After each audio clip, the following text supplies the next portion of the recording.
I arrived at the address 15 minutes early, clutching my resume and trying to calm my nerves. The brownstone in Brooklyn was stunning, the kind of place that screamed old money and careful maintenance. Definitely not the typical home where I'd worked as a nanny before. The job posting had been vague but promising, experienced nanny needed for 2 children. Ages 4 and 7, live-in position, generous salary, references required. Family values discretion and professionalism. The salary listed was double what I'd made at my last position. In New York, that kind of money was life-changing. I rang the doorbell, smoothing down my conservative dress.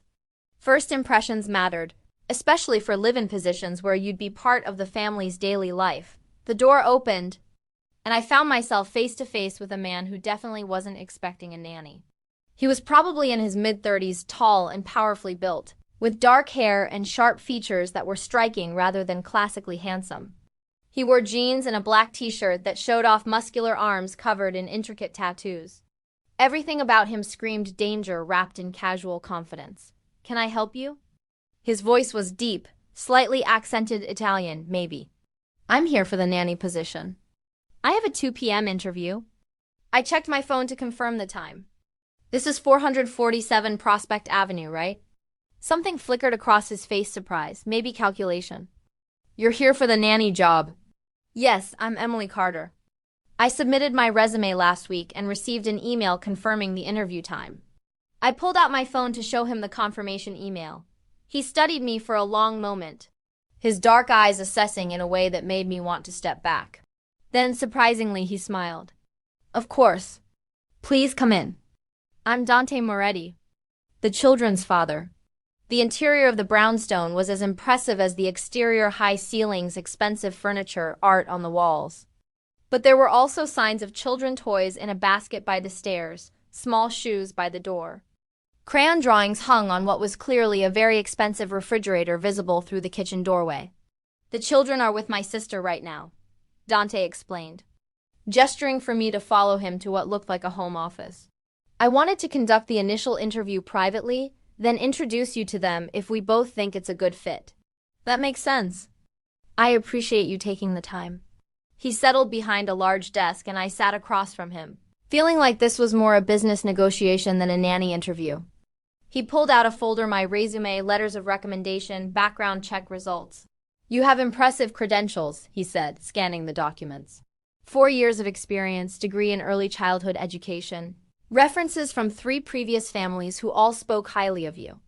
"Why are you looking for a new position?" "My last family moved to London. They offered to take me with them, but I have family in New York. I didn't want to leave. So I'm looking for a new position here." "Family. That's important to you." "Very important. I'm close with my parents and my younger brother. They're my support system." He made a note on a pad. "The position I'm offering is live-in. You'd have your own room and bathroom, but you'd be expected to be available most evenings and weekends. Is that something you're comfortable with?" "I've done live-in positions before.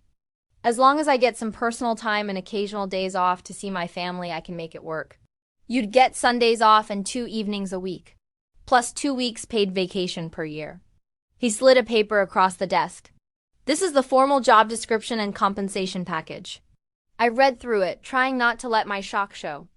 The salary was even higher than the posting had indicated, nearly $80,000 a year, plus room and board, health insurance, and a generous benefits package.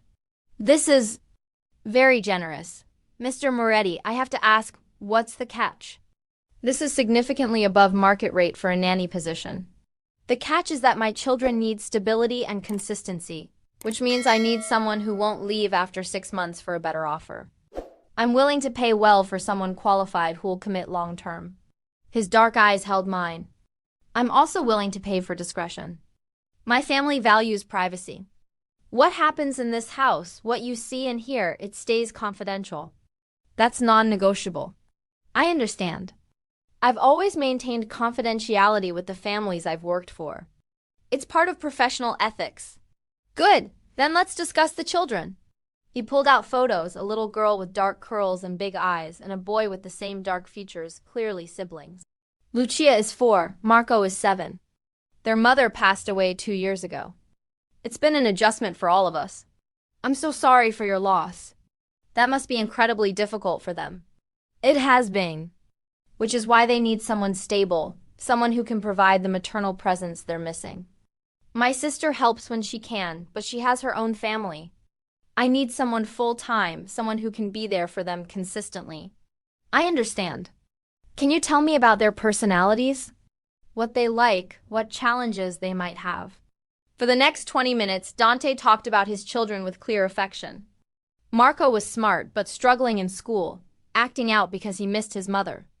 Lucia was shy, clingy, needed reassurance. Both of them had trust issues with new people because of their loss. They sound like normal kids dealing with abnormal circumstances, I said gently. With time and consistency, they'll adjust. Children are more resilient than we give them credit for. That's what I'm hoping. That the right person can help them heal. Mr. Moretti, can I ask, do you work from home? What's your schedule like? I ask because consistency is important, and if the children see you regularly, that helps with their sense of security. I work from home most days. I'm usually in my office, but I'm available if needed. And when I do have to go out for business, I make sure to be home for dinner and bedtime. The children are my priority. That was a good answer. Involved fathers made childcare easier. When would you need me to start? Immediately, if possible. My current arrangement, my sister helping out, isn't sustainable long term. She has her own children to care for. He leaned forward. Emily, I'll be honest. I've interviewed 5 other candidates. None of them felt right. But talking to you, seeing your credentials, hearing how you talk about children, I think you might be what my family needs. If you're interested, I'd like to offer you the position. You can start as soon as you're able. It was sudden, maybe too sudden. But the money was incredible. The children sounded like they genuinely needed help. And something about Dante Moretti's clear devotion to his kids made me trust him. I'd like to meet the children first, if that's okay. Make sure we're a good fit personality-wise. If that goes well, I can start next Monday. That gives me a week to wrap up things at my current apartment and move in. Fair enough. Let me call my sister, have her bring the children home. He pulled out his phone, spoke in rapid Italian, then hung up. They'll be here in 20 minutes. Would you like coffee while we wait? That would be great, thank you. In the kitchen, which was gorgeous, clearly renovated recently, Dante made coffee with the ease of someone who did this regularly. We chatted about neutral topics, the neighborhood, good schools in the area, parks where I could take the children. You've really thought this through, I observed. Most parents I've worked for kind of wing it with childcare. You're very organized. I have to be. Raising 2 kids alone while running a business, there's no room for chaos. Everything needs to be structured, planned, controlled. He handed me a mug. My sister says I'm too rigid, that I should relax more. But rigidity keeps everyone safe. Safe from what? From the unpredictability of life. From more loss. From anything that could hurt them. His expression was intense. I've already failed to protect them once, their mother's death. I won't fail again. Before I could respond, the front door opened. A woman's voice called out in Italian, and 2 small figures came running into the kitchen. The children stopped when they saw me. The little girl Lucia immediately hiding behind her brother. Marco, the court. Lucia, this is Miss Emily, Dante said in English. Kneeling to their level. She might be your new nanny. Can you say hello? Hello? Marco said carefully, eyeing me with suspicion. Lucia just stared, thumb in her mouth. Hi, Marco. Hi, Lucia. It's nice to meet you. I stayed seated, making myself less intimidating. Your dad told me you like drawing, Lucia. I saw some of your pictures on the refrigerator. They're really good. Lucia didn't respond, but she stopped hiding quite so much behind her brother. And Marco, I heard you're really good at math. That's my favorite subject too. Really? Marco's suspicion eased slightly. Most people think math is boring. Not at all. Math is like solving puzzles. And puzzles are fun. A woman appeared in the kitchen doorway, early 30s, clearly Dante's sister based on the family resemblance. She studied me with sharp eyes. I'm Gianna, she said. Danny's sister. So you're the new nanny candidate? Emily Carter. Nice to meet you. We'll see. She turned to Dante, speaking in Italian. He responded, and they had a quick exchange that I couldn't follow. Then Gianna switched to English. The children and I are going to the park. Would you like to come with us, Emily? Give the kids a chance to get to know you in a neutral setting? I'd love that. The park was 3 blocks away, and during the walk, Gianna interrogated me with the subtlety of a prosecutor. So you've worked for how many families? 3 over 4 years. Why did you leave each position? First family's children outgrew needing a nanny. Second family relocated to another state and I didn't want to leave New York. Third family, as I mentioned, moved to London. Any issues with any of the families? Personality conflicts, disagreements about childcare? Minor differences of opinion, but nothing major. I believe in open communication. If I disagree with a parenting choice, I discuss it respectfully with the parents. But ultimately, they're the parents. I'm just there to support their vision. Good answer. Gianna watched as Marco ran ahead to the playground equipment, Lucia trailing after him. My brother is very protective of these children. Especially after Maria, their mother, died. You'll need to understand that he's going to be involved, possibly overly so. He'll question your decisions, want detailed updates, need to know exactly what's happening with them at all times. That doesn't bother me. Involved parents are easier to work for than absent ones. Even when that involvement borders on controlling. I'd rather work with someone who cares too much than someone who doesn't care enough. Gianna smiled slightly. You'll do. Just don't let him push you around. Dante respects strength. If you're too accommodating, he'll walk all over you. At the playground, I spent an hour playing with the children. Marco warmed up quickly, showing me how high he could swing, challenging me to races. Lucia took longer, but eventually she let me push her on the swing, and by the end she was holding my hand. They like you, Gianna observed as we walked back. That's rare. They've been resistant to every other nanny candidate. Maybe because I'm not trying too hard. Just letting them approach at their own pace. Smart. These two have been through enough. They don't need someone forcing connection. Back at the brownstone, Dante was waiting in the living room. He looked at his sister questioningly. She's good, Gianna said in English. The children responded well. I approve. Miss Emily, Marco said, tugging my hand. Are you going to be our nanny? Are you going to live here? Would you like that? I asked. He nodded seriously. The other ladies were scary. You're nice. I'm glad you think so. How about you, Lucia? Would you be okay with me being your nanny? Lucia whispered something to her brother. Marco translated, she says yes, but only if you promise not to leave like Mama did. My heart broke a little. I promise I'll stay as long as your dad needs me to take care of you. Okay. Okay, double quotes after the children were distracted with a snack, Dante pulled me aside. So, do you want the job?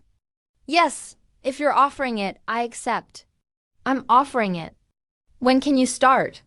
Next Monday. That gives me a week to give notice at my current apartment, pack my things, and prepare. Perfect. I'll have the employment contract drawn up. You'll need to sign it before you officially start. He extended his hand. Welcome to the family, Emily. His handshake was firm, warm, and held just a second longer than professional. When I left the brownstone that evening, I felt good about my decision. The children were sweet, the salary was amazing, and Dante seemed like a devoted father who just needed help. I had no idea what I'd actually agreed to. Moving into the Moretti brownstone on Monday was surprisingly smooth. Dante had my room ready, spacious, with an ensuite bathroom and a small sitting area. It was nicer than any apartment I'd ever rented. This is beautiful, I said, setting down my suitcases. Thank you. You'll be living here, taking care of my children. You deserve comfortable space. He gestured to a dresser. I had some basic stock toiletries, towels, that kind of thing. If you need anything else, just let me know. The house budget includes whatever you need for yourself and the children. That's very generous. It's practical. I need you focused on Marco and Lucia, not worrying about whether you have shampoo. He handed me a key. Front door, back door, and your room. You're not a prisoner here. Come and go as you need to. Just let me know when you're taking the children out. Of course. The first week was an adjustment period. Marco and Lucia tested boundaries normal for children getting used to new caregivers. Marco tried lying about homework, seeing if I'd catch it. Lucia had a meltdown when I said no to a second cookie. Standard kid behavior, but I also noticed things that weren't standard. The security system was extensive cameras, alarms, reinforced doors. Dante had a study that was always locked when he wasn't in it. And there were men who occasionally came by for business meetings who looked more like security than business associates. "Mr. Moretti," I said one evening after putting the children to bed, "can I ask what kind of business you're in?" "Import-export. Family business, been around for generations." "Why do you ask?" "Just curious. The men who come for meetings, they don't look like typical business associates." "They're not typical. They're family. My business is closely tied to family relationships. It's complicated." He closed his laptop. "Does it concern you? The nature of my work?" "Only if it affects the children's safety." "You mentioned earlier that you're protective because you want to keep them safe." "Safe from what, exactly?" He was quiet for a moment, clearly weighing how much to tell me. "My business isn't entirely conventional. There are people who might want to use my children as leverage against me. That's why the security, why I'm so careful about who's around them." "You're trustworthy. I vetted you thoroughly." "But not everyone is." "So you're saying the children could be in danger? Because of your business?" "I'm saying I take precautions to ensure they're never in danger." "There's a difference." His dark eyes were intense. "Emily, when I hired you, I promised you'd be safe here. That extends to understanding that this house is probably the most secure location in Brooklyn. Nothing happens to anyone under my protection." The way he said protection made it sound like more than just security systems. "Are you involved in something illegal?" I asked directly. "That's a complicated question with a complicated answer. But I will tell you this, I don't bring illegal activities into this house. Around my children. The life I live in business is completely separate from the life I live as a father." "Can you accept that without needing more details?" I should have pressed for more information. Should have recognized the red flags. But the children needed me, the job paid well, and Dante had been nothing but respectful and professional. I can accept that. As long as the children are safe and your business doesn't interfere with their well-being. It won't. You have my word. Over the next month, I settled into a routine. Mornings were breakfast and getting Marco ready for school. Days were spent with Lucia teaching her letters, playing games, taking her to the park.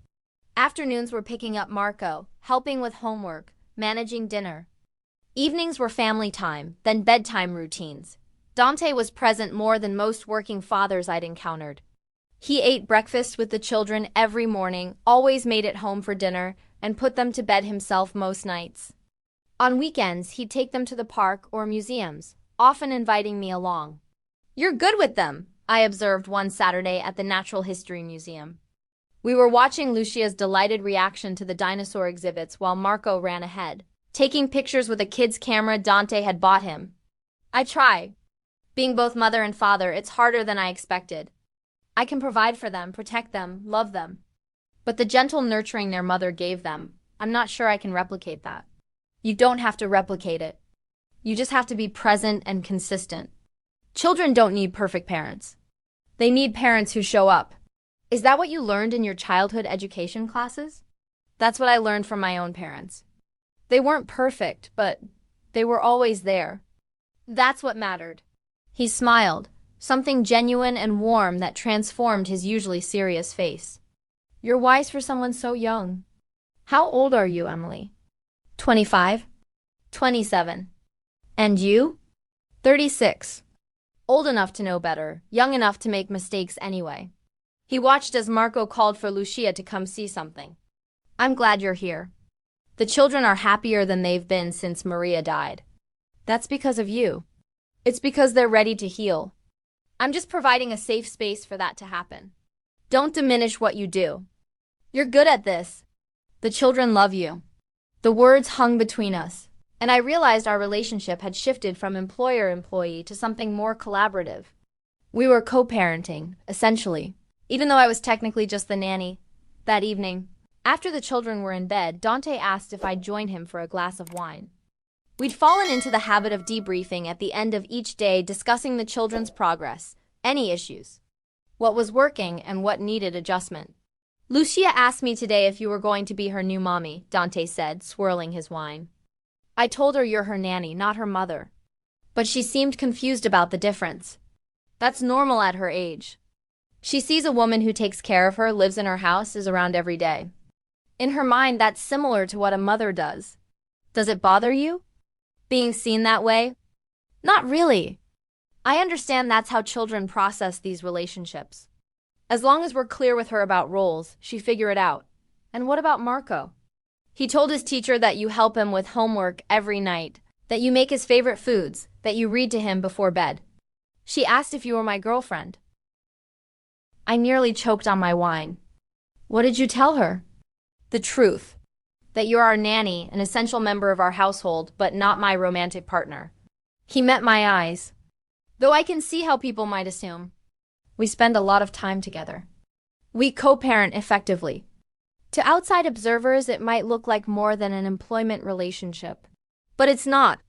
We're clear on that. Very clear. He paused. Though I'll admit, Emily, having you here has been nice. Not just for the children. For me too. Having another adult to talk to share the burden of parenting with. I didn't realize how isolated I'd been until you arrived. I'm glad I can help. That's what you're paying me for. Right, what I'm paying you for.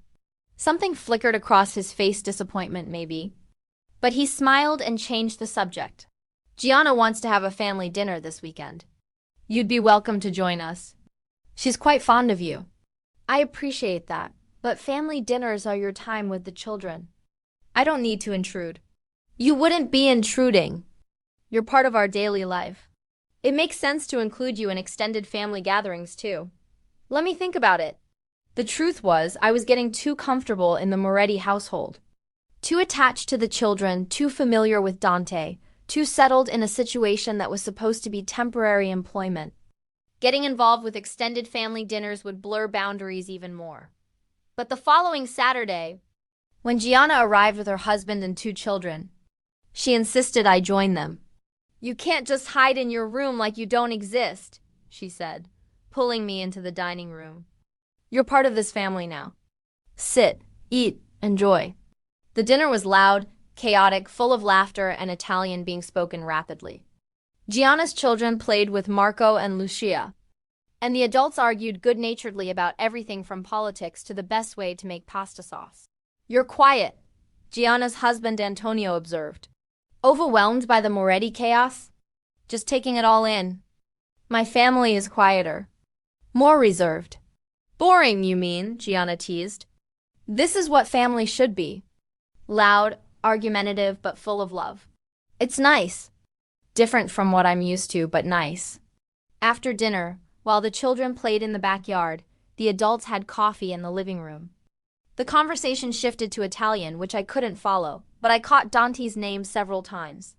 And based on the serious tone, they weren't discussing pasta sauce anymore. Dante must have noticed my discomfort because he switched to English. We were just discussing a business matter. Nothing to concern you. Emily's smart, Gianna said. She's probably already figured out that our family business isn't exactly legitimate. Gianna, Danny's voice held a warning. What? She lives in your house, takes care of your children, is around our family constantly. Don't you think she deserves to know what she's involved in? She's not involved in anything. She's a nanny. That's all. Brother, you can't keep her in the dark forever. Especially if you're planning what I think you're planning. What are you planning? I asked, looking at Dante. Nothing. Gianna is being dramatic. I'm being realistic. You've been different since Emily arrived. Happier, more settled. And the way you look at her, enough. Danny's voice was hard. Emily, I apologize for my sister. She forgets boundaries. I'm just saying what everyone's thinking, Gianna said unapologetically. But fine, I'll drop it. For now, after they left, I confronted Dante in the kitchen while he was cleaning up. What was Gianna talking about? What are you planning? Nothing that concerns you. My sister likes to meddle. She said I deserve to know what I'm involved in. Implied that your family business isn't legitimate. Dante, I need to know, is this house, are these children, am I involved in something criminal? He set down the dish he was washing, turned to face me. Yes, my family's business includes illegal operations. I've tried to keep you separate from that, to protect you from knowledge that could be dangerous. But Gianna's right that you're not stupid. You've probably already figured out that I'm not a conventional businessman. What specifically do you do? I run operations for my family throughout Brooklyn and parts of Manhattan. Some of it's legal, legitimate import businesses, real estate. Some of it isn't. I won't lie to you about that. Are you in the Mafia? That's a term I don't use.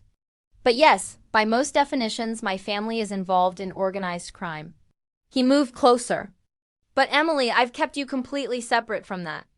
You take care of my children. You're not involved in business operations. You're safe. How can I be safe when I'm living in the house of a crime boss? When I'm taking care of his children who could be targeted because of what he does? Because I protect what's mine. And you, whether you realize it or not, fall into that category now. You're under my protection, which means you're safer here than anywhere else in this city. I should quit. Leave. This isn't what I signed up for. You signed up to take care of 2 children who need you. That hasn't changed. My business activities don't change the fact that Marco and Lucia need stability, consistency, someone who cares about them.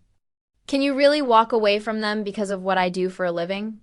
He knew exactly where to hit my attachment to the children. Because he was right. I loved Marco and Lucia. The thought of leaving them, of them losing another maternal figure, broke my heart.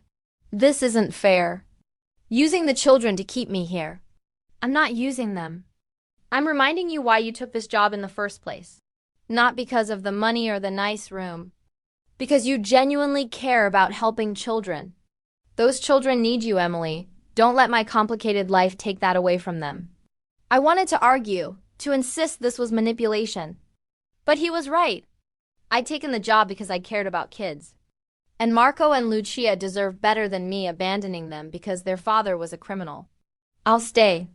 For them, but Dante, I need boundaries. I'm the nanny. Nothing more.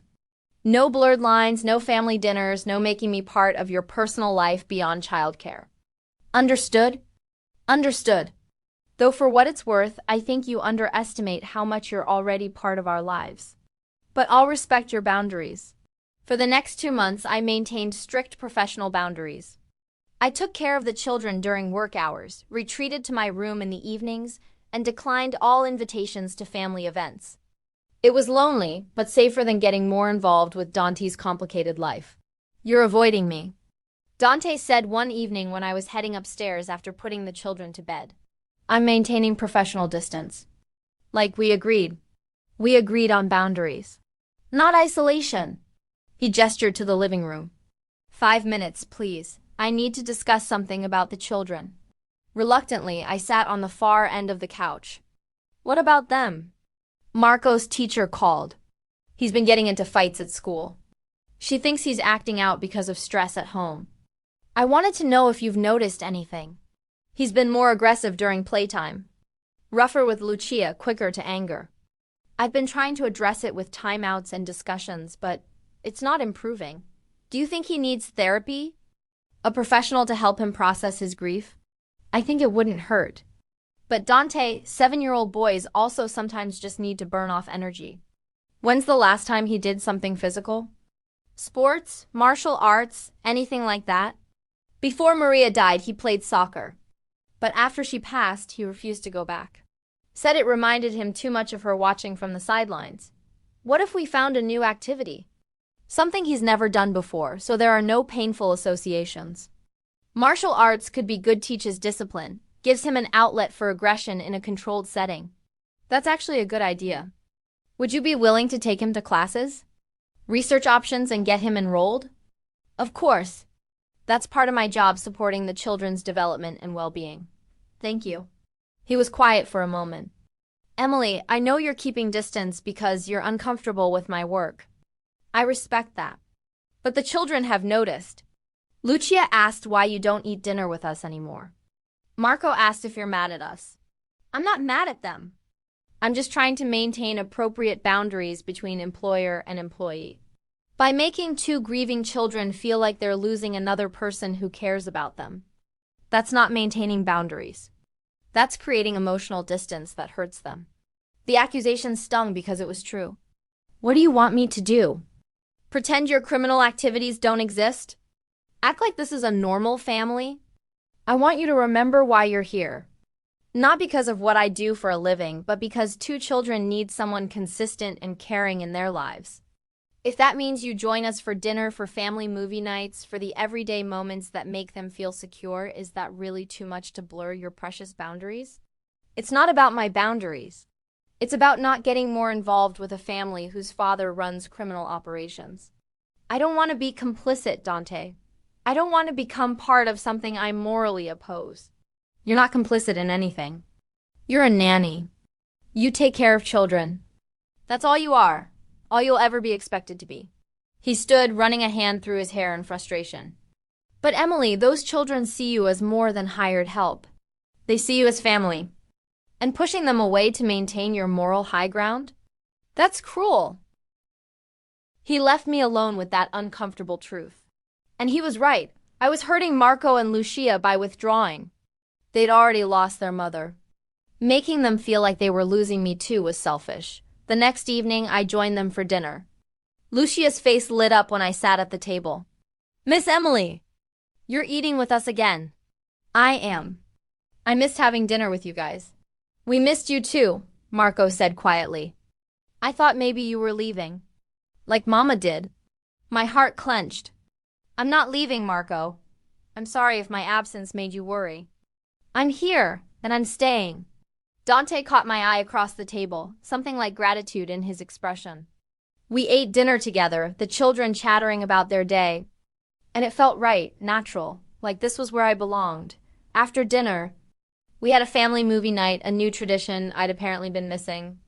The children insisted I sit between them on the couch, and at some point during the movie, Lucia fell asleep against my shoulder while Marco leaned against Dante on my other side.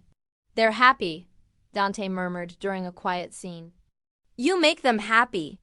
They make me happy too, I admitted. I was wrong to pull away. I just got scared. Of me? Of what I am. Of caring too much. Getting too attached. This was supposed to be a job, but it's become more than that. Is that so terrible? Caring about the people you work for? It is when the person I work for is involved in things I can't support. Dante, I don't know how to reconcile my feelings for these children, for this family, with my knowledge of what you do. Then don't try to reconcile it. Just accept that people are complicated. I'm a father who loves his children. I'm also someone who does illegal things. Both can be true simultaneously. It's not that simple. It is exactly that simple. You don't have to approve of my work to care about my children. Stop making this an either-or situation. Maybe he was right. Maybe I could love the children, even care about him as their father, without endorsing his criminal activities. Compartmentalize the way he apparently did. I found a martial arts school that specialized in classes for young children. Marco was initially resistant, but after the first class where he learned to punch and kick a heavy bag, he was hooked. It's so cool, Miss Emily, he said on the drive home. The instructor said I'm a natural. Can I go twice a week, please? We'll ask your dad. But I think it's a great idea. Dante agreed immediately, pleased to see Marco enthusiastic about something again. And over the following weeks, Marco's behavior improved dramatically. He had an outlet for his aggression, was learning discipline, and seemed more settled. You were right about this, Dante said, watching Marco practice moves in the backyard. He needed this. Thank you for suggesting it. Just doing my job. It's more than a job to you. Admit it. Fine. I care about these kids. A lot. Happy? Very. His smile was warm, genuine. And Emily? I care about you too. Not as an employee. As a person. As someone who's become essential to our lives. The admission hung between us, charged with implications neither of us was ready to address. I retreated to safer ground. How's Lucia doing with her shyness? I've noticed she's still reluctant to play with other kids at the park. Nice subject change. But I'll allow it. He settled onto the porch swing beside me. Gianna thinks we should enroll her in preschool. Get her socialized before kindergarten next year. That's not a bad idea. Structured social time with same-age peers could help. We researched preschools together, visited 3 options, and settled on a small program that emphasized gentle socialization for shy children. Lucia was nervous the first day, clinging to me, tears streaming down her face. "I don't want you to leave," she sobbed. "I'll be here when you're done. I promise. Just a few hours and then we'll go to the park together." "Okay. You promise you'll come back?" "I promise. Have I ever broken a promise to you?" She shook her head, still sniffling but calming down. The teacher gently took her hand, led her into the classroom, and Lucia looked back at me one more time before disappearing inside. I sat in my car for 5 minutes fighting tears. She was just going to preschool. This was normal, healthy separation. But it felt like losing her a little bit. My phone buzzed. A text from Dante. "How did drop-off go?" She cried but went in. "I'm a mess. Welcome to parenting. It doesn't get easier. Want to grab coffee while we wait? There's a place near the school." I should have said no. Should have maintained distance. But I was emotional and wanted company, so I met him at the coffee shop. "You look like you're the one who just got dropped off at preschool," he said, handing me a latte. "I know it's silly. She's fine, it's good for her. I should be happy she's taking this step. But she's growing up and you're realizing how attached you've become." Exactly. When did that happen? When did I go from professional nanny to emotionally invested? Whatever I am now? When you stopped thinking of this as a job and started thinking of it as a family. He reached across the table, taking my hand. "Emily, there's something I need to tell you. Something I've been avoiding because I didn't want to complicate things further." "What?" "When I hired you, it wasn't just because of your credentials. It was because I was attracted to you. From the moment you walked into my house, professional and nervous and so clearly perfect for my children, I wanted you. Not as an employee. As something more." I pulled my hand back. "Dante, we can't. This is inappropriate, I know. Which is why I've been respectful, maintained boundaries, treated you as just the nanny even though every day I've wanted to do more. But Emily, I can't keep pretending. I care about you. The children love you. And I hope you feel something for us too. Even if I did, which I'm not confirming, it doesn't matter. You're my employer. This is a professional relationship. Getting involved romantically would be a disaster." "Why?" "Because I pay you. I can stop. Make you an equal partner in this household instead of an employee. Or because of my work. Because I've already told you, I keep that separate from home, from the children, from you. Because it's complicated and messy and wrong on multiple levels." I stood. "I need to go pick up Lucia." "Emily, wait. No, we're not having this conversation. I'm the nanny. That's all I can be. All I will be." I left the coffee shop, my heart racing, emotions in chaos. Because the truth was, I did have feelings for Dante. Had developed them slowly over months of co-parenting. Of late-night conversations, of watching him be an amazing father. But acting on those feelings would be a mistake. A huge, complicated, career-ending mistake. When I picked up Lucia, she ran to me excitedly, chattering about the friends she'd made and the games they'd played. Her teacher pulled me aside. She did wonderfully. No tears after you left, and she participated in all activities. "You have a delightful daughter." "Oh, she's not my daughter. I'm her nanny." "Really?" "The way she talks about you, I assumed you were her mother." My apologies. The assumption should have bothered me. Instead, it felt strangely right. Like maybe that's what I was becoming. Regardless of legal or employment status, that evening, Dante and I maintained careful distance, both of us avoiding the conversation we'd started. But that night, after the children were in bed, he knocked on my door. "We need to talk about this morning." "About what I said?" "There's nothing to talk about. You made your feelings clear." "I've made mine clear. We're done." Except we're not done because we live in the same house and co-parent 2 children. We can't just avoid this, Emily. It's going to keep coming up until we address it. Fine. You want to address it? Here's the truth. Yes, I have feelings for you. But I'm not acting on them. Because even if you stop paying me, even if we find some way to make this not be an employer-employee situation, you're still a criminal. You still do things I can't support. And I won't compromise my values for anyone, no matter how I feel about them.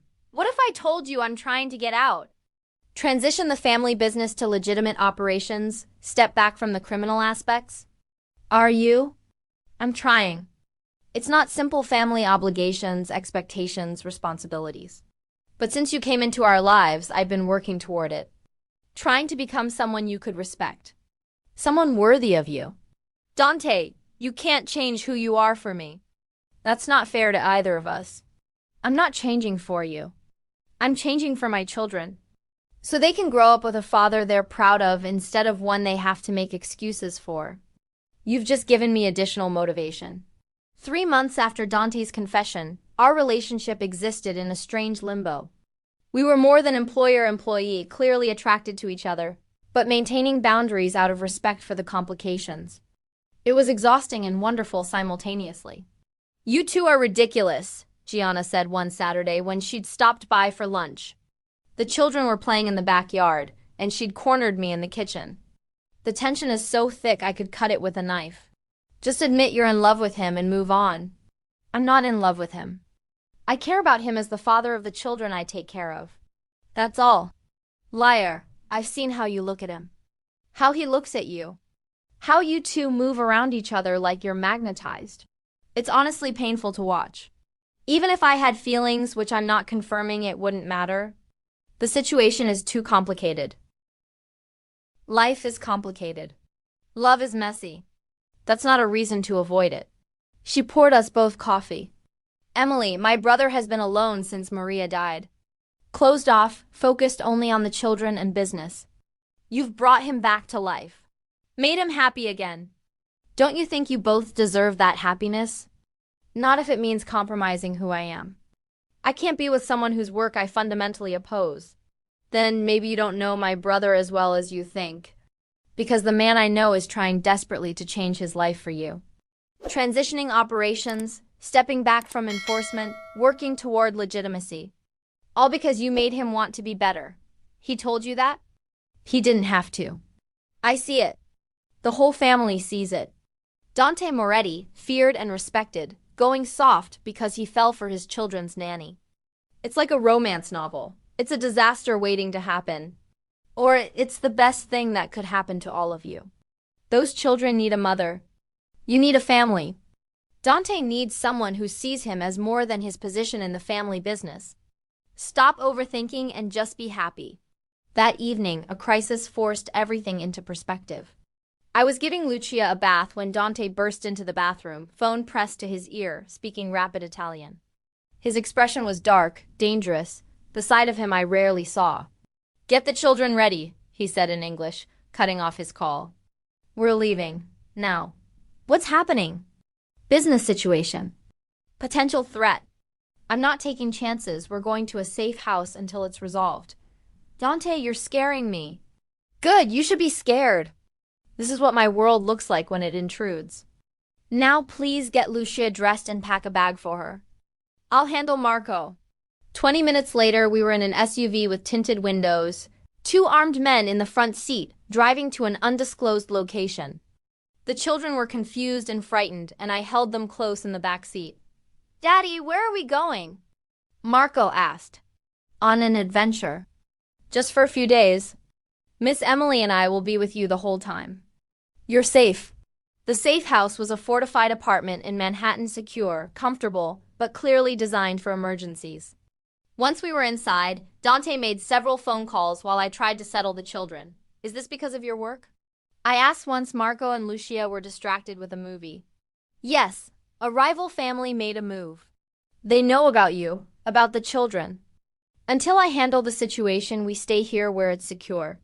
They know about me? Why would they know about me? Because you've been living in my house for 8 months. You're seen with my children constantly. To outside observers, you're important to me. Which makes you a target. He moved closer, his expression intense. This is why I tried to keep you separate. Why I wanted you to maintain distance. Because caring about you puts you in danger. I never asked for this. Never signed up to be targeted by criminals because I take care of your children. I know. Which is why after we resolve this situation, I'll help you relocate if that's what you want. Set you up somewhere safe, far from my world. I won't force you to stay in danger because of my life. And the children? I'm just supposed to abandon them? I'll hire another nanny. Someone who understands the risks from the beginning. You didn't sign up for this, Emily. You deserve better than living in fear. Don't I get a say in this? Don't you think I should decide whether I stay or go? What would you decide, really? Would you choose to stay in a situation where you could be kidnapped, hurt, used against me? Because that's the reality. This isn't the last time we'll have to hide. It's not the last threat. This is my life, and by extension, it becomes yours if you stay. Before I could answer, his phone rang. He took the call, his expression darkening further with whatever he was hearing. After he hung up, he turned to me. I need to leave. Handle the situation personally. You'll stay here with the children. There are guards outside, security systems, everything you need. I'll be back as soon as I can. How long? I don't know. Could be hours, could be days. But Emily, I need you to promise me something. If anything goes wrong, if someone gets past security, you protect the children. Get them to the panic room, he pointed to a reinforced door, and call this number. He handed me a card. My sister will get you out. Dante, you're really scaring me now. Good, because this is real, and you need to take it seriously.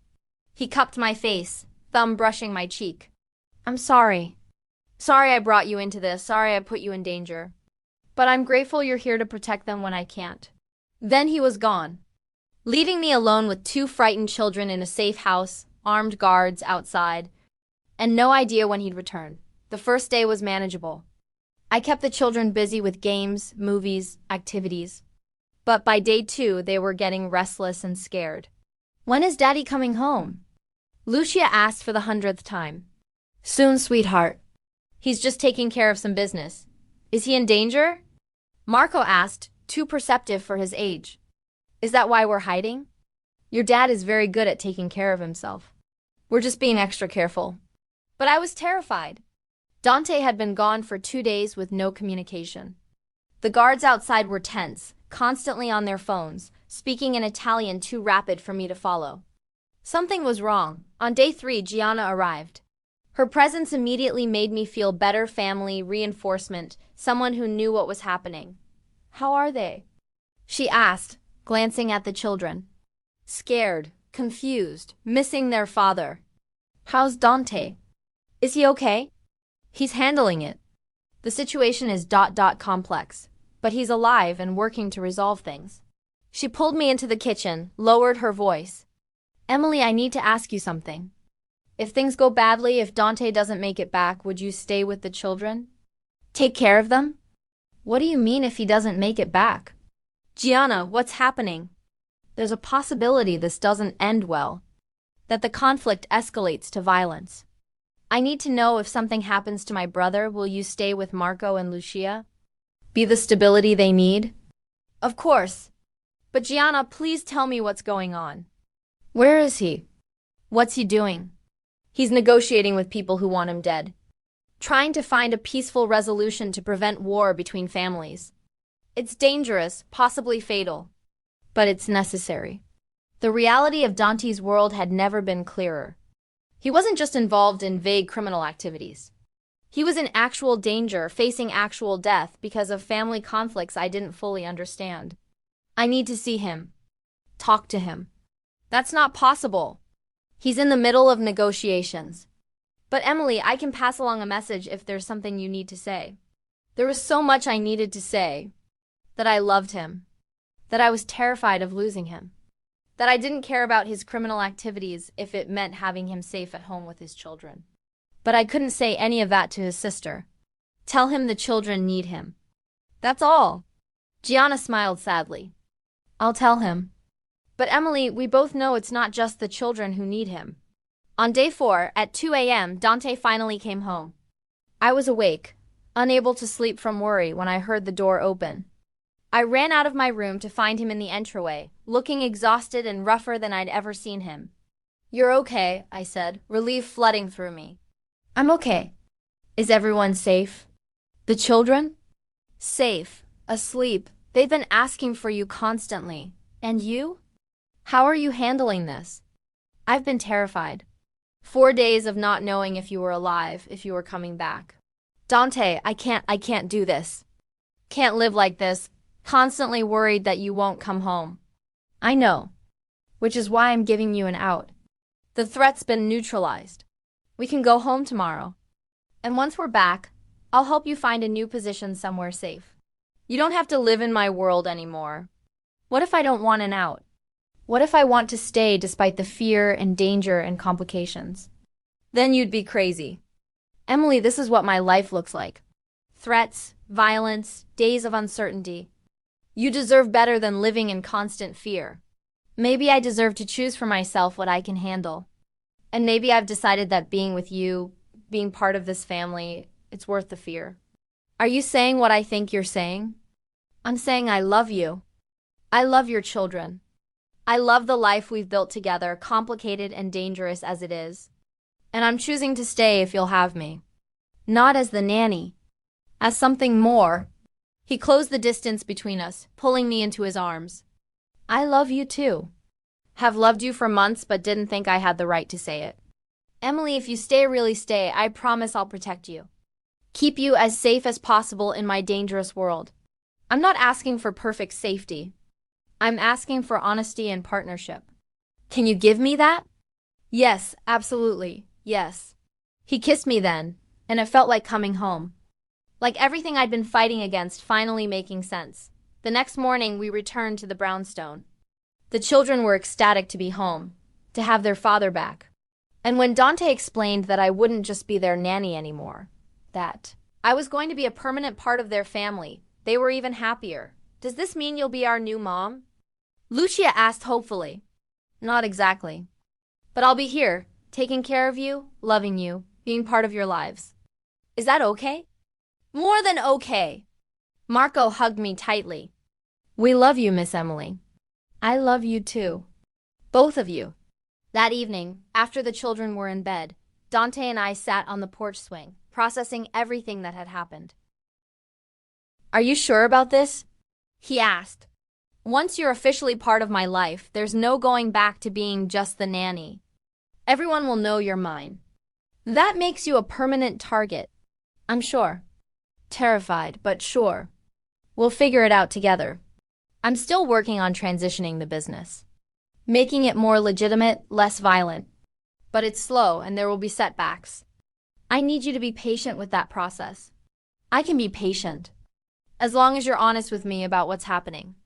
No more secrets, no more protecting me by keeping me in the dark. No more secrets, he agreed. We're partners now. In everything. 6 months after deciding to stay, I'd fully transitioned from nanny to Dante's partner. We hadn't gotten married. Both of us wanted to take things slowly, make sure the children adjusted to the change in our relationship. But in every way that mattered, I was part of the family. You look happy, my mother observed during Sunday brunch at our favorite restaurant. She'd been suspicious when I first explained the situation's single father. Criminal connections, complicated family dynamics. But meeting Dante and the children had softened her concerns. I am happy. It's not the life I imagined, but it's good. Really good. And you're comfortable with his business activities? I'm comfortable with who he is as a person, as a father. The business part is complicated, and yes, it still bothers me sometimes. But he's working toward change. That has to count for something. As long as you're being realistic about the risks. Emily, you're my daughter. I worry about you being involved with someone in his world. I know, Mom, but I love him. Love his children. And I've decided that's enough to navigate the complications. My father, who'd been quiet throughout lunch, finally spoke up. Just promise me you'll be smart. Keep your eyes open. Don't let love blind you to danger. I promise. Dante's very protective. Almost too protective sometimes. Between him and his security team, I'd probably have more guards than the president. After lunch, I headed back to the brownstone to find Gianna's car in the driveway. Inside, she was having an intense conversation with Dante in his study. They stopped when they saw me. Sorry, I didn't mean to interrupt. You're not interrupting, Gianna said. This involves you too. Dante, tell her. Tell me what? Dante sighed, clearly uncomfortable. There's a family meeting next week. The entire Moretti clan, including extended family and business associates. It's an important meeting, decisions being made about leadership transitions, territory adjustments, long-term planning. And as my partner, you're expected to attend. Expected by whom? My uncle, the current head of the family. He wants to meet you formally, see who I've chosen to share my life with. It's traditional when someone in a leadership position takes a serious partner, they're presented to the family. Presented. Like I'm property being shown off? Like you're important enough to me that the family needs to acknowledge you, Gianna corrected. It's actually a sign of respect. Dante's essentially telling everyone that you're under family protection. That harming you means answering to him and the entire Moretti organization. But I have to meet with a room full of criminals and pretend that's normal. You have to meet with my family and be yourself, Dante said firmly. They're not going to judge you for being an outsider.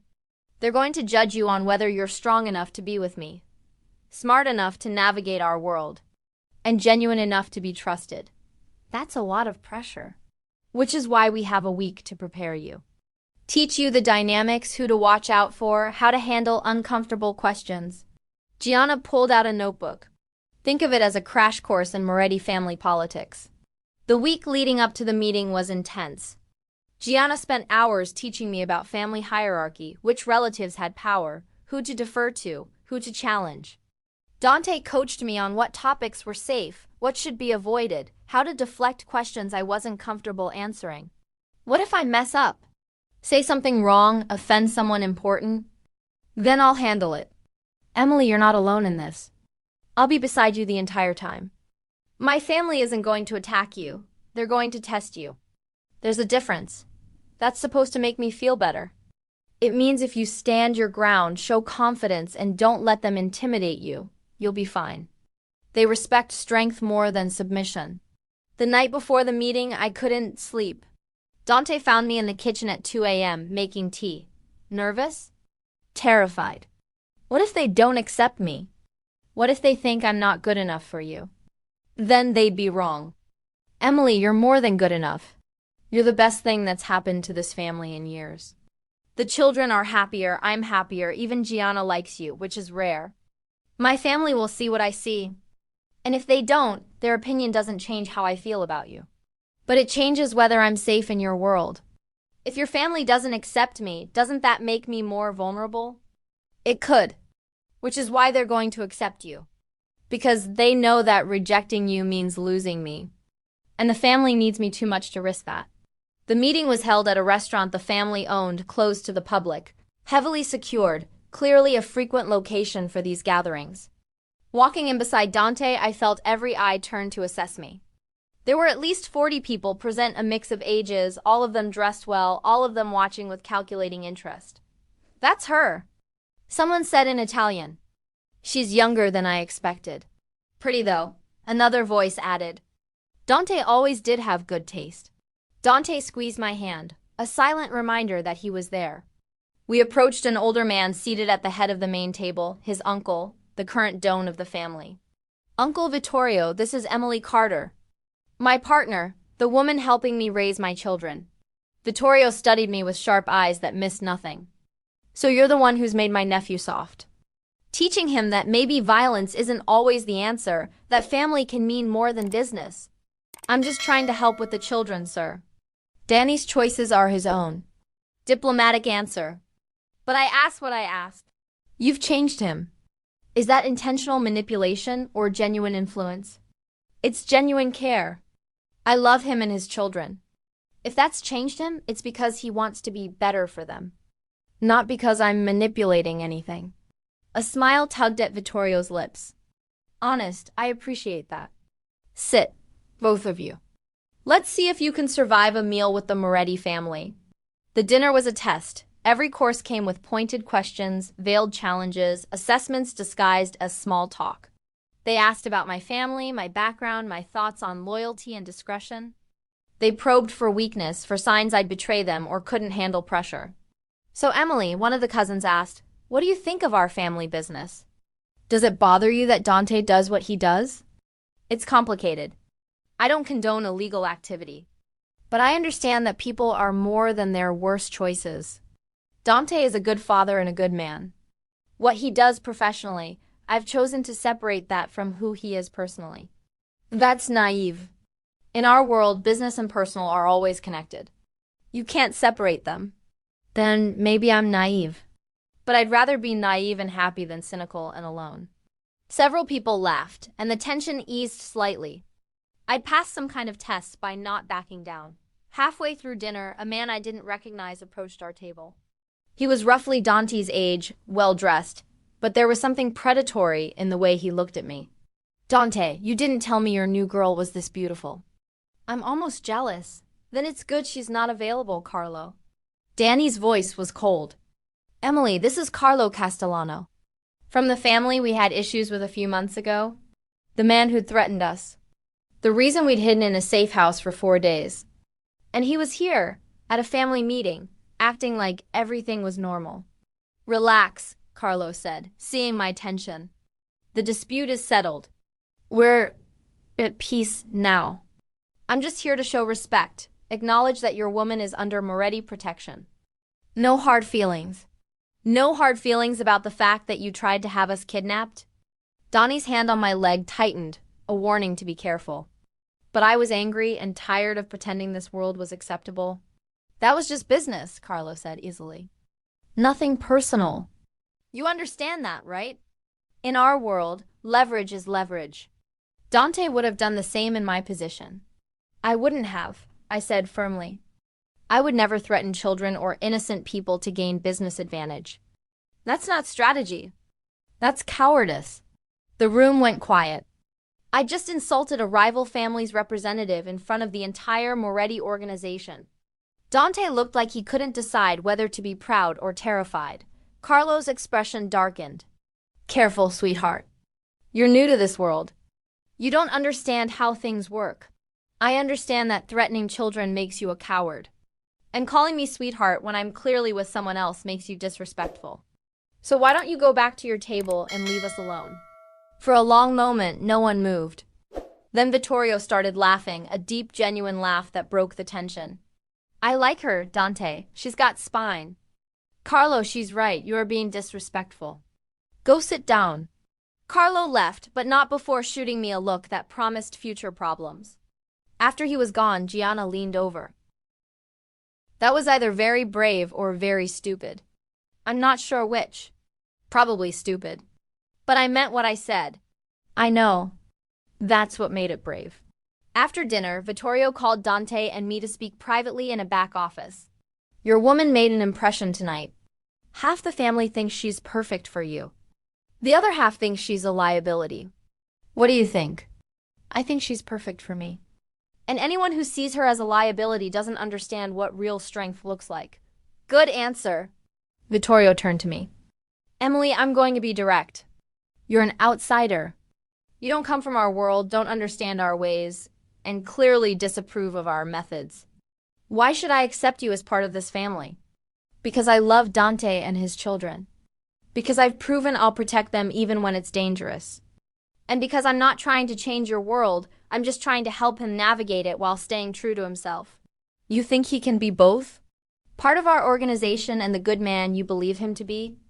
I think he can try. And that's all any of us can do, try to be better than we were yesterday. Vittorio was quiet for a long moment. Then he nodded. You're accepted. Under family protection. Anyone who harms you answers to me directly and to Dante. Welcome to the Moretti family, Emily Carter. The relief was overwhelming. I'd been terrified of this meeting, and somehow I'd passed. Dante pulled me close once we were alone in the car heading home. I'm so proud of you. The way you handled Carlo, the way you spoke to my uncle, you were incredible. I was terrified the entire time. You didn't show it. That's what matters. Emily, do you understand what this means? My family's acceptance? You're protected now. Safe in ways you weren't before. I know. Though I could have done without insulting a rival family member in front of everyone. That was my favorite part. Watching you tell Carlo Castellano he's a coward. I've never been more attracted to you. We got home to find the children still awake. Having convinced the babysitter to let them stay up to hear about the meeting. Did they like Miss Emily? Lucia asked anxiously. They loved her. She was brave and smart and perfect. Just like we said she was. Marco grinned. I told you they'd see how awesome she is. After getting the children to bed, Dante and I ended up on the porch swing, our usual spot for important conversations. There's something I need to ask you, he said, pulling out a small box. I was going to make this romantic and planned. But Emily, tonight showed me that you're ready for this life. You can handle the pressure, navigate the politics, and still be completely yourself. So I'm asking now, without planning or perfect timing, will you marry me? The ring was beautiful, simple elegance that was completely my style. But more than the ring, the question itself felt right. We'd been through so much already, proven our commitment in harder ways than most couples ever faced. Yes, absolutely yes. He slipped the ring on my finger, and we sat together on the swing. Two people who'd found each other in the most unlikely circumstances and built something real from impossible foundations. Thank you, he said softly. For what? For seeing me. Not just the criminal or the father or the complicated man with too much baggage. For seeing all of it and choosing me anyway. Thank you for letting me in. For trusting me with your children, your heart, your complicated world. We sat there for a long time, wrapped in each other, knowing that our future would be complicated and sometimes dangerous. But also knowing that whatever came, we'd face it together. And that was enough. The wedding was scheduled for 6 months. Later enough time to plan something beautiful, but not so long that we'd overthink it. We decided on a small ceremony, just close family and friends. In the brownstone's backyard that we'd spent weeks transforming into a garden. Are you nervous? My mother asked the morning of the wedding. She was helping me get ready, along with Gianna and my best friend from college. Not about marrying him. Just about everything that comes after. Officially being part of his world, the responsibilities, the expectations. You've been handling it for a year already. Today just makes it official. She adjusted my veil. Emily, I know I had reservations about Dante initially. But seeing how he loves you, how devoted he is to those children, how he's working to build a better life, I'm happy for you. Truly. The ceremony was perfect. Marco and Lucia were part of the wedding party, Marco as ring bearer, Lucia as flower girl. They took their roles seriously, Marco standing tall and proud, Lucia scattering petals with careful concentration. When Dante saw me walking down the makeshift aisle, his expression made everything worth it. Pure love mixed with disbelief that this was actually happening. You're beautiful, he said when I reached him. The most beautiful thing I've ever seen. The ceremony was traditional, officiated by a family friend. We'd written our own vows, and when it was my turn, I spoke from the heart. Dante, a year and a half ago, I walked into your house thinking I was just taking a nanny position. I had no idea I was walking into my future. You've shown me that family isn't always simple, that love can exist in complicated circumstances, and that the best things in life are worth fighting for. I promise to love you, support you, and stand beside you through whatever comes. And I promise to love your children, our children, with everything I have. You three are my family now. My home. My everything. Donnie's vows were equally emotional. Emily, you came into our lives when we were broken. Maria's death had left the children and me lost, struggling to function. You didn't just help us survive, you taught us how to live again. You showed me that I could be more than my position in the family, more than my obligations and responsibilities. You made me want to be better. And I promise to spend the rest of my life being worthy of the faith you've shown in me. I love you. Today, tomorrow, always. When we kissed, the children cheered louder than anyone. At the reception, they refused to leave our sides, Lucia holding my hand, Marco staying close to Dante. Are you officially our mom now? Lucia asked during dinner. Officially. Is that okay with you? More than okay. I always wanted you to be my mom. Now you are. Marco was more thoughtful. Miss Emily, Mom, do you think our first mom would be happy that we found you? The question made my heart ache. I think your first mom would be very happy that you have someone who loves you as much as I do. She'd want you to be happy and cared for. That's what good mothers want for their children to be loved. Then I think she'd like you. Because you make us really happy. 6 months into marriage, I was officially adopted as Marco and Lucia's mother. It was a formality. I'd been acting as their mother for over a year, but having the legal recognition felt important.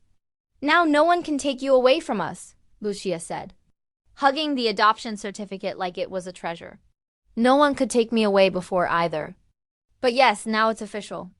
We're a real family. We were always a real family, Marco corrected. This just makes it legal. Smart kid. He was right. A year after the wedding, Dante made a major announcement at a family meeting. He was stepping back from active leadership in the criminal operations, transitioning fully to managing the legitimate family businesses. It was a decision that had taken months of negotiation with Vittorio and the family council. Are you sure about this? I asked when he told me. I don't want you resenting me for pushing you out of something that's been your life. I'm not being pushed. I'm choosing. Emily, I've seen what my choices have cost, the fear you lived with, the danger we've exposed the children to. I want better for all of us. The legitimate businesses are profitable enough to support our lifestyle. I don't need the criminal operations anymore. What about family obligations? Your uncle, your position? I'm still part of the family. Still available for advice, for support when needed. But the violent, illegal aspects, someone else can handle those. I'm choosing my family over the family. And I'm at peace with that decision. The transition wasn't seamless. Some family members thought Dante was abandoning his responsibilities. Others understood and supported his choice. There were a few tense months where we worried about retaliation or consequences. But eventually things settled. Dante's younger cousin took over his former position, and we moved forward with our new, quieter life. 2 years into marriage, I got pregnant. It was unplanned but welcome. Both of us had talked about maybe having more children, expanding the family. How do you think Marco and Lucia will react? I asked, hand on my still flat stomach. They'll be excited. They've been asking for a sibling. Dante kissed my forehead. Another adventure for us. Telling the children was one of my favorite memories. We sat them down at dinner and Dante made the announcement. We have some news. You two are going to be big siblings. Emily's pregnant. Marco processed this seriously. So we're getting a baby brother or sister. In about 7 months, yes. Cool, I'll teach them stuff. Like how to throw a ball and read big books. Lucia was even more enthusiastic. I'm going to share my toys and help take care of the baby and be the best big sister ever. The pregnancy was smooth, and our daughter Sophia was born on a spring morning. Marco and Lucia were at the hospital, meeting their new sister within hours of her birth. She's so small, Lucia whispered, touching Sophia's tiny hand with gentle reverence. You were this small once. Hard to believe, right? I adjusted Sophia in my arms. Want to hold her? Both children took turns holding their new sister, and watching them be so careful and loving made me cry. Dante sat beside me on the hospital bed, arm around my shoulders, taking in the scene of our complete family. We did good, he said softly. All of this, it's better than I ever imagined. Even the parts where I yell at you for leaving wet towels on the bathroom floor. Even those parts. Especially those parts, actually. The normal couple stuff is my favorite. 3 years after Sophia's birth, our family had settled into a comfortable routine. Dante ran the legitimate family businesses from a home office, allowing him to be present for school pickups and dinner every night. I'd gone back to school, getting my master's degree in child psychology, with plans to eventually open a practice helping children deal with grief and trauma. You're using everything you learned with my children to help other families, Dante observed one evening, watching me work on a paper. That's beautiful. They taught me a lot. About resilience, about healing, about how children need consistency and love to overcome loss. I want to share that with other families going through similar situations. You're amazing. You know that, right? You took a nanny position and ended up transforming our entire family. We transformed each other. I'm not the same person who walked into this house 4 years ago thinking it was just a job. How are you different? Braver, more confident, willing to fight for what matters instead of running when things get complicated. You taught me that. This family taught me that. 5 years after our wedding, Vittorio passed away peacefully in his sleep. His death marked the end of an era for the Moretti family. At his funeral, The entire organization gathered, a mix of legitimate business people and those still involved in criminal operations. He liked you, Gianna told me at the wake. Told me once that you were exactly what Dante needed.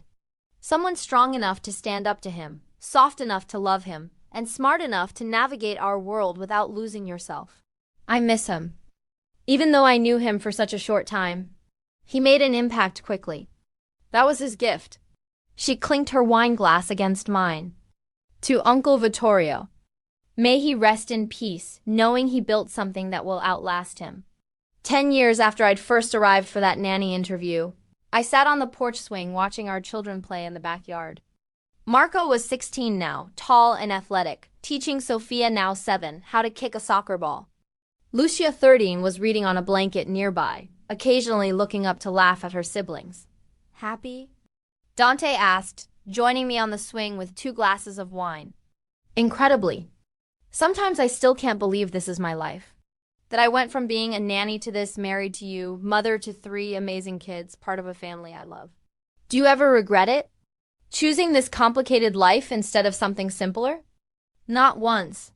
This life, this family, it's exactly what I didn't know I needed. The complications are worth it. Even the parts where you're married to a former criminal, especially those parts. Because that former criminal is also the man who loves me completely, who's an amazing father who's built a good life for our family. Your past doesn't define you, Dante. Your choices now, those define you. You've always seen the best in me, even when I didn't deserve it. You deserved it. You still deserve it. And I'll keep seeing the best in you for the rest of our lives. We sat together on the swing, watching our children. Knowing that our story had started in the most unlikely way, a nanny position that became so much more. But the beginning didn't matter as much as what we built from it. A family. A life. A love that had survived complications, dangers, and all the reasons it shouldn't have worked. Thank you, Dante said softly.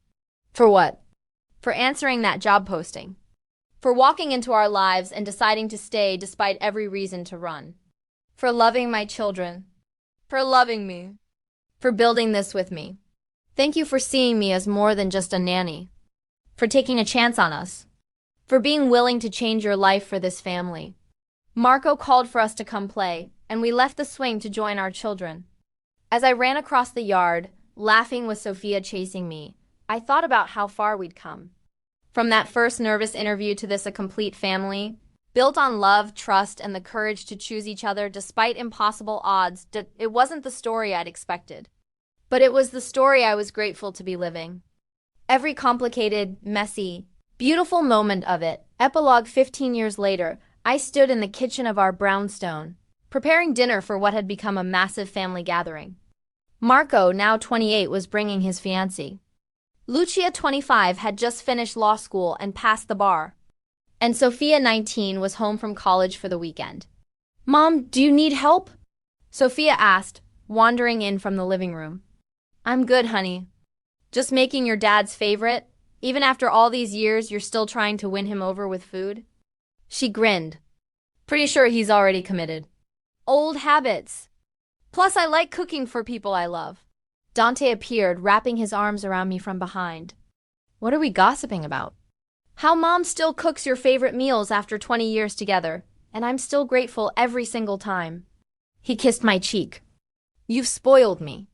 The doorbell rang. Marco arriving with his fiancée, a lovely woman named Isabel who taught elementary school. Within an hour, the house was full. Gianna and her family, my parents, our children, and their partners, all gathered around the table that had seen countless family dinners over the years. A toast, Marco said, standing with his wine glass. To Mom and Dad. 20 years ago, Mom walked into this house thinking it was just a nanny job. Instead, she became the glue that holds this family together. She taught us what unconditional love looks like, showed Dad that he could be more than his past, and gave us the most stable, loving home anyone could ask for. So here's to Mom, the best thing that ever happened to this family. Hear, hear.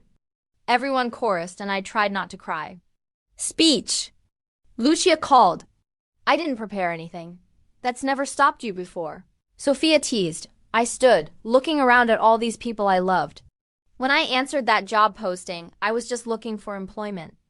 I had no idea I was walking into my destiny. This family, you've taught me about resilience, about choosing love even when it's complicated, about building something beautiful from unexpected beginnings. Dante, you've been my partner in every sense of the word. Marco, Lucia, Sophia, you've made being a mother the greatest adventure of my life. And to everyone here, thank you for accepting me, for making me part of this family, for showing me that sometimes the best things come from the most surprising places. After dinner, Dante and I escaped to our usual spot on the porch swing while the younger generation cleaned up inside. 20 years, he said. Sometimes it feels like yesterday you walked through that door. Other times it feels like you've always been here. Both are true. Time is weird like that. I leaned against his shoulder. Any regrets? Not a single one, you? Only that I didn't say yes to being more than the nanny sooner. We could have had more time together. We have all the time we need. And besides, the journey to get here, even with its complications, made us stronger. We know what we've overcome to build this life. That makes it more meaningful. When did you become so philosophical? When I married a woman who makes me think about life differently. You've changed me in so many ways, Emily. All of them good. Inside, we could hear our children laughing, our grandchild to be on the way as Marco and Isabel were expecting. Life continuing forward in the most beautiful way. We did good, I said, echoing words Dante had said many times over the years. We did great. And we're not done yet. More adventures ahead. I'm ready for all of them. As long as you're beside me. Always. From that first interview to forever. You're stuck with me. Mrs. Moretti, the best job I ever took. We sat on the swing watching the sunset, knowing that our story, which had started with a simple job posting, had become something neither of us could have predicted. A nanny position that became a love story. A criminal past that transformed into a legitimate future. Two broken people who'd helped each other heal and build something beautiful. It wasn't a fairy tale. It was better, it was real. Messy and complicated and absolutely perfect in all its imperfection. And I wouldn't change a single moment of it.